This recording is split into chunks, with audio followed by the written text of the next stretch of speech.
En nu Kabbalah.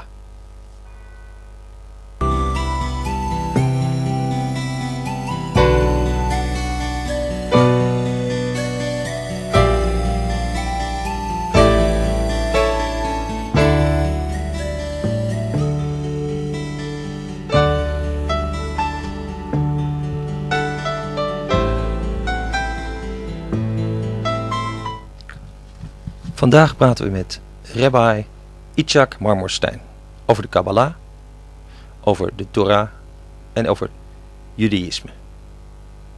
Kabbalah op Kleurnet.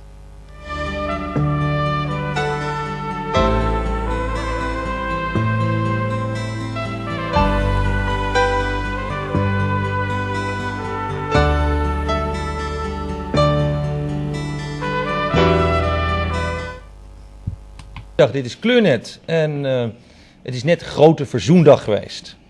Maar op hetzelfde moment is er een oorlogssituatie aan het ontstaan, of de mogelijkheid van oorlog tussen Israël en de Palestijnen. Misschien geen goed moment, maar we hebben vandaag in de studio Itzchak Marmorstein. En hij is een rabbi. Hij komt uit Amerika en hij geeft de komende week in Amsterdam een aantal lezingen. Onder andere op zondag 15 oktober The Lights of Joy. Dan hebben we op maandag Ofanim in Studio 7, Eerste Nassaustraat 7. En dan zaterdag 21 oktober maakt hij muziek. En daarmee zijn we eigenlijk bij dat oerbeeld van de Wandering Jew, van de Rabbi die de wereld rondtrekt met muziek, met verhalen, met Chassidische inspiratie en de Kabbalah. En daar gaan we vandaag over praten in het Engels met Itzchak Marmorstein. Welkom in de show. Shalom, thank you so much. Well, you're a rabbi. What is that? I mean, is that like a priest, or do you have ranks in rabbi? Well, usually when people ask me if I say it's sort of like a priest, except we have more fun. But yes, you have? Generally, yeah. It's but you can marry? Oh yeah. You're supposed to. It's recommended. Oh, well, that's one thing. yeah. And rabbi is basically someone who's dedicated themselves to studying the Torah and learning the Torah and allowing it to be their guide. You know. And the Torah is the Jewish, what we call the Bible, but it's specifically the 5 books, the scroll of Moses, which is considered the most holy document. And it's out of that document that the entire practice of Judaism comes, as well as Kabbalah is, for example, the secret level of commentary on the scroll of Moses. So the Torah is very specifically the scroll which takes the story from Genesis till the end of Deuteronomy when Moses dies.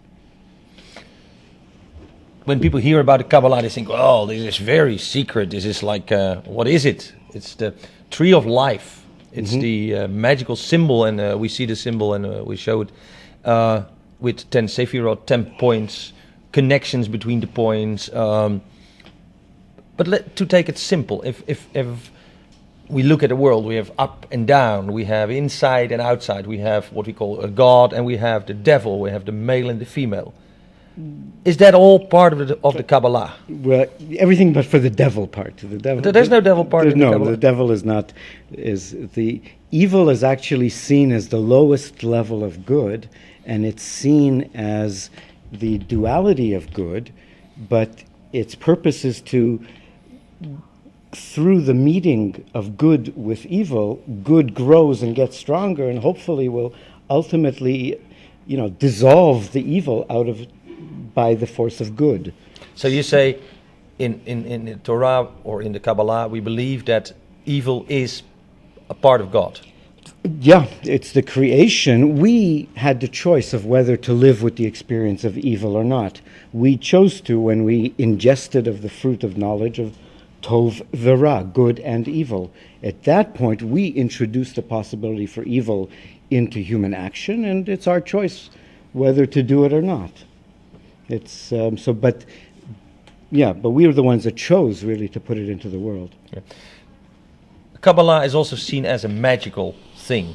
By contemplating on that tree of life and on the different aspects of it, seemingly some wisdom, some understanding is transferred, or obtained that would lead to magical powers. And if we read the Bible, I mean, as I know it, all through the history of Israel, there have been sorcerers and prophets, and they stood up and they did magic.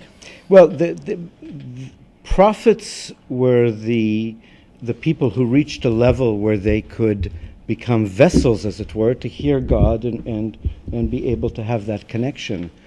Most of their use of prophecy was as a teaching for their community, not so much to do magic. Most of the magic is actually, if you want to call it magic, but there's the various events in the Torah, you know, the splitting of the Red Sea and things like that. But once the children of Israel enter the land of Israel, it's more a focus of prophecy, being able to open your vessels so you can hear God. Mm-hmm. Yeah, but I know that Elijah, whatever, they had to compete, so to speak, with the sorcerers from other denominations or kings or whatever. Is that still? Can I assume that someone who is a learned Kabbalist can find a parking place easily in Amsterdam? Well, that would be the test, right? To see whether it really works or not. That's practical magic, isn't it? Yeah. Well, I haven't been in Amsterdam long enough, but I'm sure it is. Yeah. Look, practical magic is figuring out how to make peace in this world and how to heal all the things that are broken. And Kabbalah is ultimately about balancing the tree of life and balancing the duality, so there's an integration in the middle. And that integration includes everything and doesn't leave something out, which just creates more resistance. So the magic is to find the balance so that we live together in harmony. But you have to look at the extremes, at the female and the male side, and sure, up and down. Yeah. Now, in that respect, does it resemble the Tantra, the Vajra yoga, where you have this double diamond symbol, which has a similar attitude, like look at the bad and look at the good? Oh, sure. I'm not sure if you can see this or whether. Well, if you hold it here, the camera will. Yeah.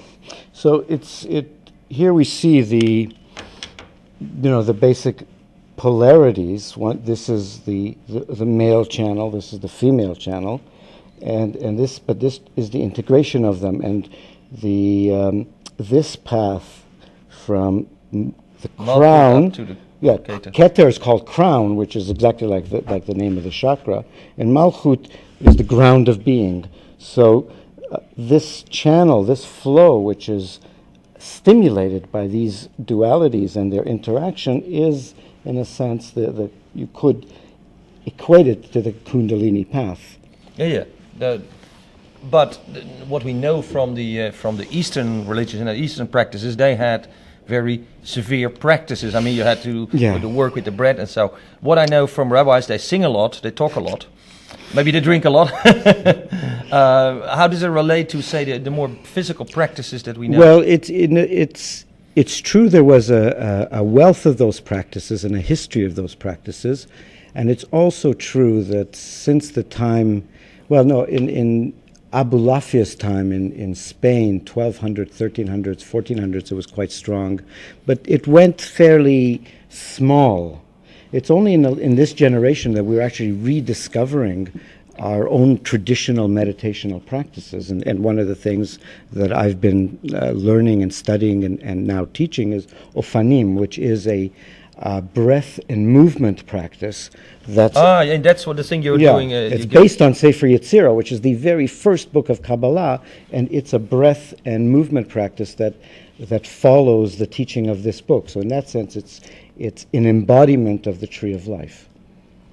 So there are parallels between all these religions. For sure. Yeah. Now, one of the things that in Judaism strike me is that there is a paternalistic, personalized God. There is a God that is addressable, so to speak. Very much so. While in say New Age, many people say, there's a system out there. I believe in the system, in the nature, whatever we call it, but there is not, hey, Joe. Yeah, that's a very good, insightful comment. Yeah. But why is that? What is this? Well, that's when we say that what this book, it's again, in a way I have to go back to Sefer Yetzirah. This book is understood to be the teachings of Abraham. And Abraham was the one who began this, to open these particular channels that the children of Israel have been following. He was a being on such a level that sought out that connection, and after going through a number of spiritual experiences and lessons and challenges, he found the way to open that gate and then shared it with his children and his grandchildren, whoever was interested in hearing about it. That became the Jewish religion. But yeah. Abraham wasn't a Jew, though. He was just He was an Arab. He was well, came from Persia, that area, but Aramean, literally. But he was just a human being seeking connection with the One. And then when he had that connection, he shared it with others. Is it true to say that in those days the worldview was like one sheikh or whatever Abraham was? He was probably then a sheikh with lots of wives. And at a certain point, if he yes. he began just wandering. Yeah, but okay, the culture was one where the ruling males were powerful, had lots of wives and cattle and so on. So that his image, his projection of God, his way to see the other dimension would have been something that fitted with that time. While now, say for instance, the feminists say, yeah, but this Jewish religion is paternalistic, it is male-oriented, we females have no say in it. Yeah, I understand that, and I think for the large part, it's sort of a misreading of what the Torah is really about. Because even in Abraham's life, there were certain moments where he said, this is what he should do, and Sarah said, this is what you should do, and God said, listen to Sarah. Do what Sarah says, and our tradition says that Sarah was a greater prophet than Abraham, and we see it in the stories of the matriarchs. It's usually they that move history along by their own free-willed actions, usually in disagreement with their husbands. So it's we don't see that in Abraham's life. We see a very dynamic relationship with his wife and women. But it has led to a feeling, say, in California, where they say, oh, Judaism, that's the old folks. Now we have a more female-oriented God, and we call God a she. It's a whole trend, so to speak. I understand, but I think Kabbalah and that is coming very much into synthesis with that. I mean, you have in the world of Judaism and Jewish renewal incredibly strong and creative Jewish women rabbis that are just creating a whole other approach. And, nobody's stopping them from doing it, and they're being encouraged, and most of the rabbinic schools are teaching them. The Orthodox, are the ones that are in a way least moving with that, but even there's incredible development in women's studies, and women rabbinic students are even in the Orthodox world. Yes, Orthodox. That's a good thing. We have Orthodox Jews, and on Saturday they have Sabbath, and they don't walk, and they do things. No, they walk. They don't drive. Oh, they don't drive, and they can't be helped. They cannot ask for help. Yeah, things like that. Anyway, there's a whole tradition there. Yeah. But what are you? Are you an Orthodox rabbi, or are you a New Agey, Salman Schachter-like? Well, my training is Orthodox, and my basic, the ground out of which I grew and studied was Orthodox. And I suppose my influences, which has included Rabbi Shlomo Carlebach and Rabbi Zalman Schachter, have helped me in maybe we have to explain it, but those are New Age but rabbis. They're both Orthodox rabbis who opened their hearts to the larger but so community. If you go to California and you talk about it, and I've met one of them, and I was surprised to tap into their knowledge of the Old and of the Torah and their understanding. I mean, they were quite explicit about linking the Gehinnim, the seven, how you say it in English, Gehinnim, the 7 levels of hell. The 7 levels of hell. Between hell and heaven, there's the 7 levels. To link that to the 7 chakras, and to be quite explicit about how our lives are geared towards sex and greed and all those things that are related to those chakras. Yeah, sex and greed both have their positive functions. It's a matter of finding the right balance. If you look at the tree of life specifically, you see that it actually functions. It's hard to see. I'm sorry, this is torn, but there's 7 horizontal levels: 1, 2, 3, 4, 5, 6, 7, and these are equivalent with the chakras. So it's they're very. I mean. Yeah. That which is true everywhere. Yeah, that which is true is true. But so you are an Orthodox rabbi who also has seen the light of the New Age. Well, it's you see, it's very hard for me to define myself, and it's probably not worth your time. My influences. No, but let's put it this here. Here we sometimes have the idea that Judaism has been a little bit stiff. Oh yeah. And orthodox and not has gone with the time. And I think it's fair to explain that there is another Judaism, like there is another Sufism or religions that have moved on.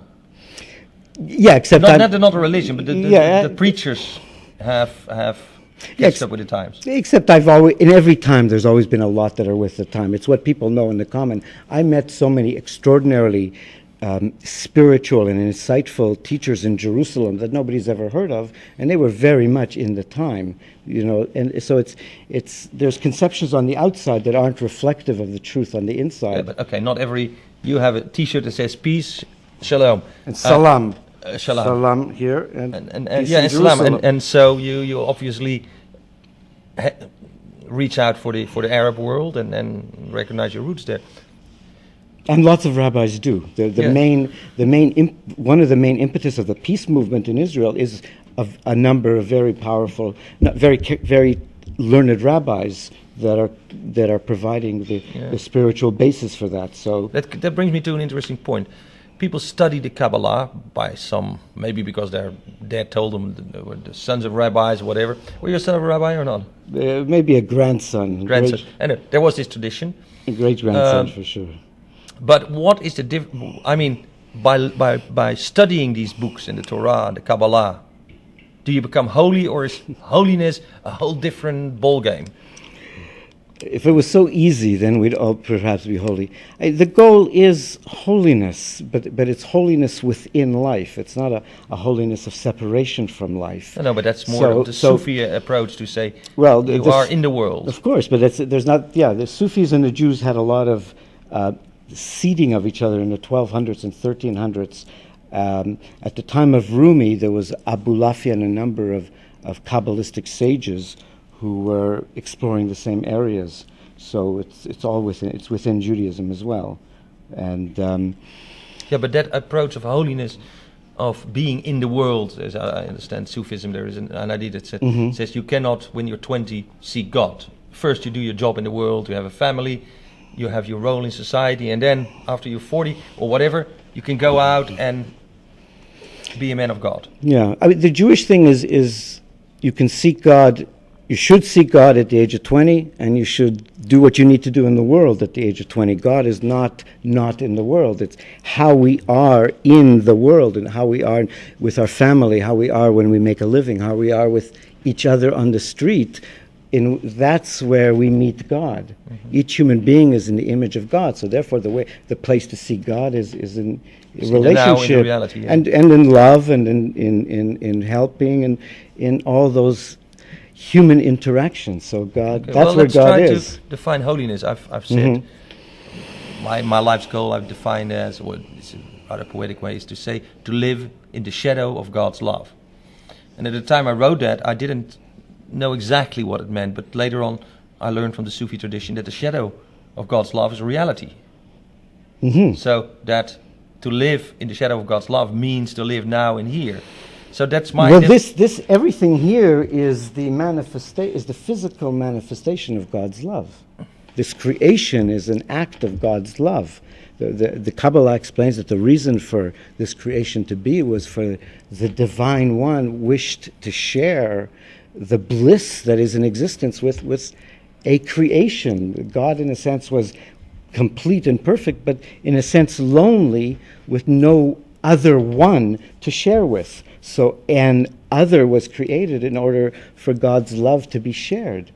And so for it to be perceived. And in that, the black, the deep shadows, the evil is also God's love. Well, it's interesting where it says in the Torah, the most important commandment is called by many, love your neighbor as yourself. In Hebrew, and I have to explain this, it's ve'ahavta l're'echa kamocha. Love your neighbor as yourself. The word neighbor, its root is, if I transpose it to English, is like an R a sound. It's a two-letter root. That same word is actually the same word because the Torah has no vowels. It has no punctuation. So words can be read in a few different ways. That's why Jehovah is only 3 letters and we can Jehovah or whatever. Yeah. But the word neighbor, when you take away the punctuation it's normally read with, is actually the same word as ra, which means evil. So the verse is actually also saying, love your own evil, negativity as yourself. And then, so... Okay, you will come... This other poem, we come to poetry here. One of my poems is, who am I but my friends in me? Who are they but the friend in me? So what about my enemy? Who is he, who is she in me? Yeah, and I think that's a question we really all have to ask ourselves. Yeah, but that's the same thing, to look in yourself and say, if I only see the good in the world and I don't accept the evil. And if I don't see my own propensity and capacity for evil and instead see the other person responsible for it, then we just keep projecting it out on the other and not take responsibility for that which we're creating ourselves. Yeah. And as we're on to reading something, you had something lying there. Well, the works, one of the things I'm doing here is presenting readings and presentations musically and poetically of the work of this Rabbi Abraham Isaac HaKohen Kook. And he lived from 1865 to 1935. And he was the leading sage of our time and the leading Kabbalist of our time, and as well as being the leading scholar. But his more mystical writings are less known publicly, and I've been studying them for some time and starting to teach them. So I'll read one directly into Hebrew, just so people have a sense of the language and the perspective.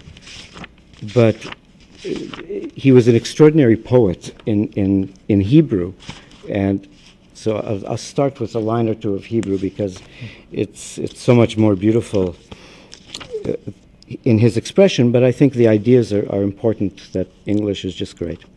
But it's called Lachashei HaHavaya, the whispers of existence. Tilchash li sod HaHavaya kula, chaim li yesh kach na kach. All existence whispers to me its secret. I have life to offer. Take it, take it. If you have a heart, and in your heart red blood flows, which despair has not soiled. But if your heart is covered, and beauty holds no spell for you, then existence whispers, leave me, I am closed to you. If every gentle sound, every living beauty stirs you not to a holy song, but to some strange thought, then leave me, I am closed to you. And a generation will yet arise and sing to beauty and to life, draw delight unending from the dew of heaven. Humanity returned to life will hear the wealth of life's secrets. From the vistas and the valleys, and from the delight of song and life's beauty, a holy light will abound, and all existence will whisper, my beloved, I am yours, I am yours. No separation. That I found in every religion is the ultimate goal and the source of holiness. Not the goal, but the experience. The experience is being one. Yeah. Do we miss that in 21st century?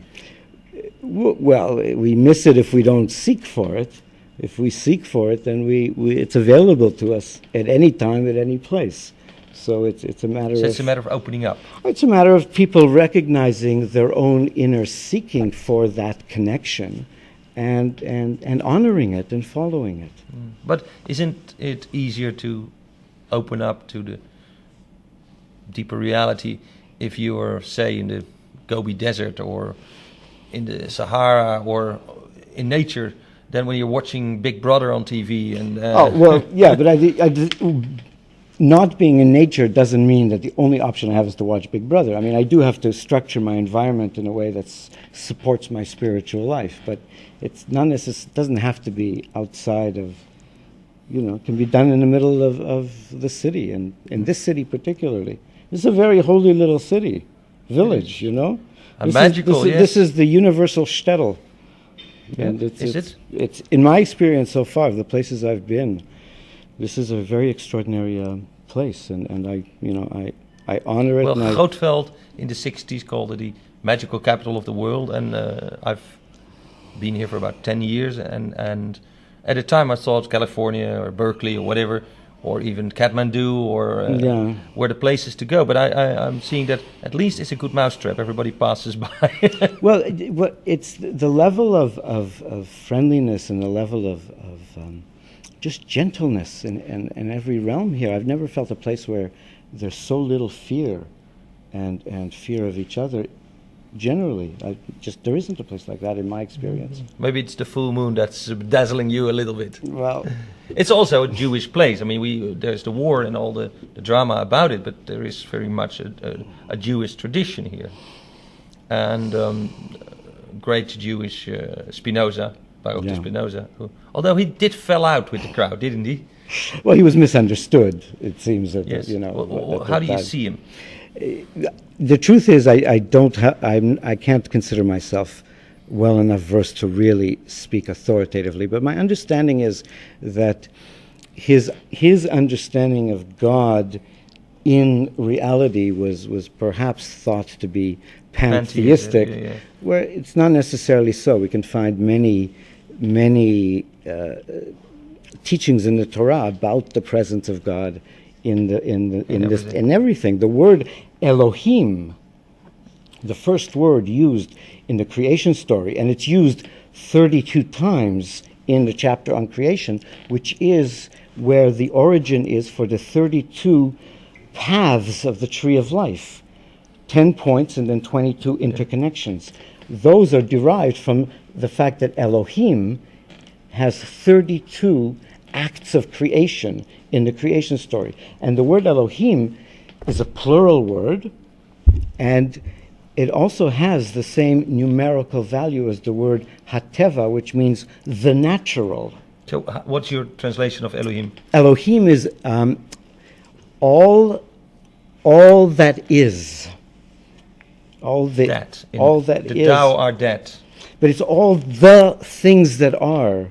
Every spark is a spark of Elohim. So Elohim is the manifestation of God that is this world of consequence, this world of matter. Mm-hmm. This is God, the creation of Elohim. Yeah, you were hinting at something else, that it is the Kabbalah takes words and letters, not only very literally, but gives them numerical values and assumes or proves that the text, like the Torah, were not only God-given in the sense that they are letters, but they have an internal structure. Yeah, very much so. That is in fact, a necessity. And I remember people like Stan Tenen with the Meru Foundation who took every letter and said, letters are the connection between the mind and the hand. He actually said that in the hand, in your hand there's a certain magic symbol that gives you all the letterings. So he saw that letters were the connection, which they are, between what is inside here and what is outside there. It's a way to express it.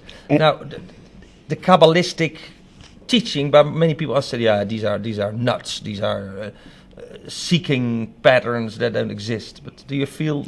I've seen them enough to feel comfortable that they do exist. And the more I study Kabbalah and the more some of the more ancient sources become available, the more I see that the ancient teachings, that these letters are extraordinary gifts that allow us connection with the divine. It seems to be true. And the Ofanim practice that I'm teaching is very much based on each letter as being a vibratory state that we can embody. Yeah. This 1010 even said that if you know the hand movements that go with certain alphabet letters, then reading the first chapters of the Torah becomes like a dance of your hands. Yeah. And if you do that, that dance of the hand is like, and I'll give you one example that I found. It has nothing to do with the Torah, but it's this movement, like I offer myself to God. Now that for any culture would be understandable. It's like, Yeah. He sees that, I think, as the unfolding of the Aleph. yes, Yeah. of the first letter. The first letter. And Which is this letter yeah, here. and so when he did it to me, I understood that someone out in Polynesia, never having studied anything or whatever, would see the hand movements and like they do the huna. And, you know, the same thing. And the Tai Chi, maybe the same, that they would understand that this was the story of creation. Out of nothing, God came. Yeah? Yeah, very much so. Can I demonstrate the Ofanim? Because we also have a way of Well, let's do that. experiencing Let's the do Aleph that when later. you're But I ready. want you to demonstrate one thing, because Yeah. we were talking about the gates of heaven in Amsterdam, and maybe it was full moon. Yes, No, do a good. little. All right, this is a shofar. It's a ram's horn, and it's used particularly in the festival of Rosh Hashanah to call us to awaken and return to the One. And it's used to open the gates. And right now it really feels like the world. We need the gates of peace and the gates of love to open so that the good that is in everybody's heart on both sides and all the sides can really allow to flow, because it's so easy for the negative to take over, and it's just a mistake that we do over and over again. And it's really, so please, I want to dedicate this to the call for peace that's in the heart of each soul, of every child, every male and female in Israel, Palestine, everywhere in the world, that we should open collectively and call out to the One to show us the way to peace and harmony.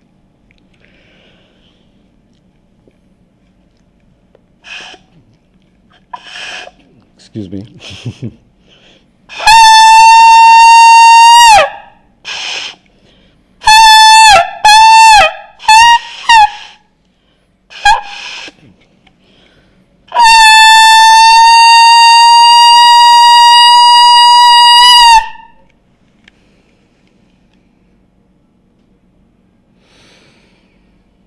Shalom.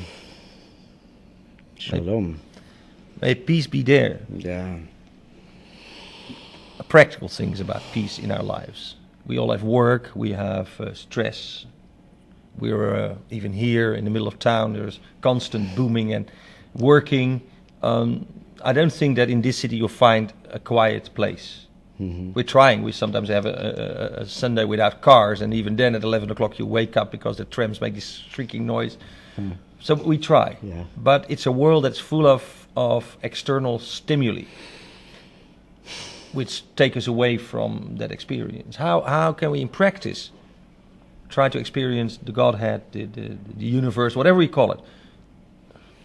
I think the foundational thing is to make time that we set especially for that purpose each day to, in a sense, leave the outside and enter that part of ourselves that is in touch with the One.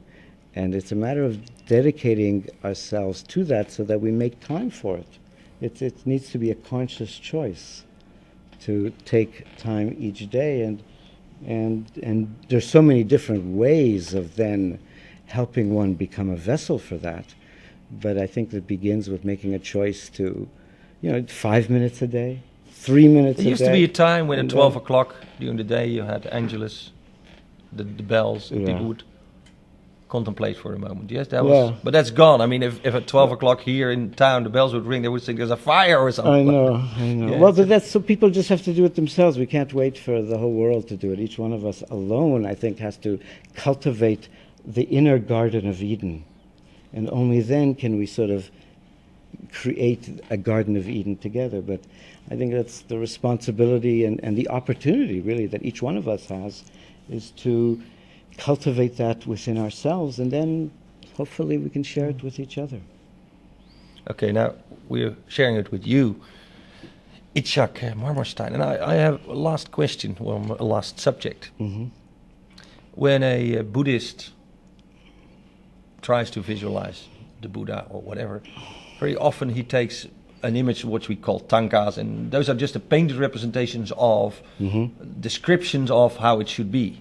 But they have a whole visualization process within their tradition, especially the tantric tradition, and they have gods. And I mean, some of these paintings and these descriptions are very complex. There's hundreds of little, and you have to remember each of one and build them up. And I thought it was by looking at the tanka that worked. No. First you have to build them up in your mind, and then you can paint a tanka which remembers you, and then you make one. Yeah. Now, is there a similar thing? If you in your dream time, in your holy thing, close your eyes and see the tree of life, do you see it as a tree? Do you see it as, how do you see it? Well, I've sort of been training in the practice of ofanim, which is a practice of focusing, but it's focusing on the flow of energy through the different parts of the tree of life.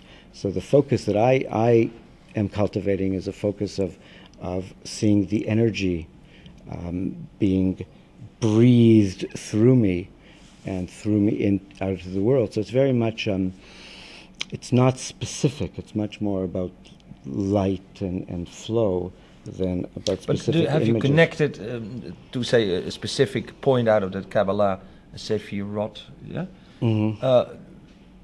But we don't try to visualize the Sefirot. In Sefer Yetzirah, it's very clearly written here. It's not about trying to visualize them. It's about understanding them as types of filters out of which we can come to experience them. But it's not in the.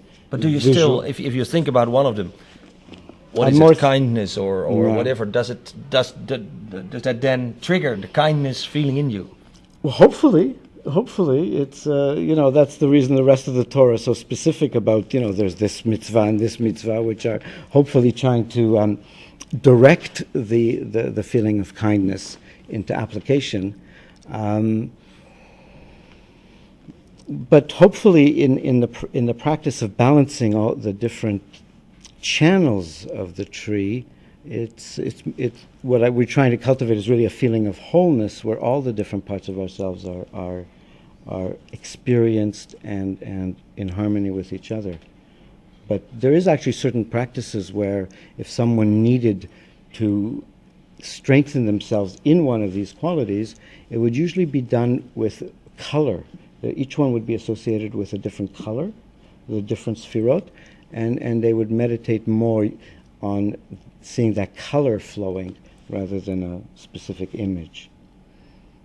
Okay, well, read me one more poem of your I'd love to. Rav Kook, and then we'll give some specifics on where you can meet Itzchak Marmorstein. Yeah, and everybody's really invited, especially Sunday. We're having a sharing of spiritual poetry and music, and we really want to dedicate it to peace and to make it as much as possible. So everybody's invited to join together. And this is the thing about Kabbalah is it's the universal teaching within Judaism. So it's of equal relevance to a non-Jewish person as much as a Jewish person. There's nothing in the Tree of Life that's generically Jewish. It's a description of spiritual DNA. What is this? What does this mean? That's like what you're doing is the hand motion that the priests would do when blessing the people. That's in the. At one time when I took some LSD or whatever, I got this and the other one there. So maybe in past one of your reincarnations, they said you were a priest. You may have been a priest, Yeah. It's. I even knew it had to do with the Kabbalah. Mazhirahi nishmat ha'olam.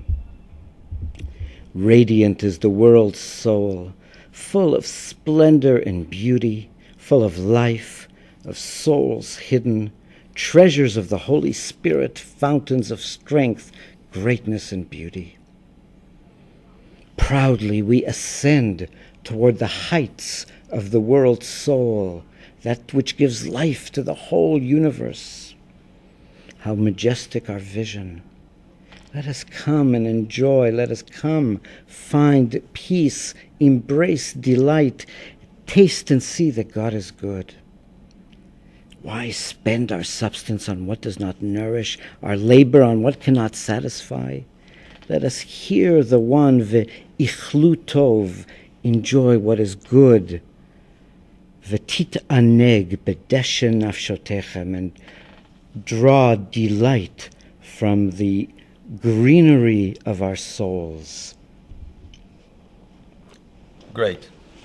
And the greenery of our souls is hopefully expressed at Kleurnet, where that's one of the subjects that the greenery in your soul and my soul and Itzchak's Marmorstein souls are in fact all the same. We are one. And this is Kleurnet. Thank you for being here. Amen. Thank you.